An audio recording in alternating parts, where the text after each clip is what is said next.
akaxonni gapini eshitib ko'ringlar. Juda qattiq gapirib yubordilar. Assalomu alaykum. Halol nasiya savdo. Bitta pasport evaziga enamniki tiqib yuboradiganlar. Assalomu alaykum. Telefonlarni halol nasiyaga sotyapti turing akalar. Sizlar riboni o'zlaring yo'llangga sovg'agansizlar.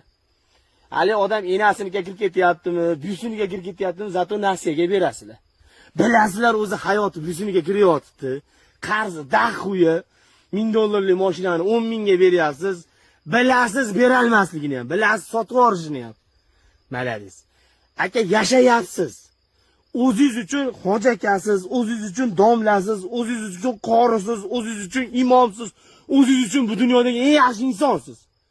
Lekin sizdan chiqarmaysiz. Siz tanlagan yo'l balki dinni biz tushunmaymiz, sizlar haqdirsizlar. Lekin aka u dunyoda javob berish bor. Savdo qilyap tursa hoji akasiz.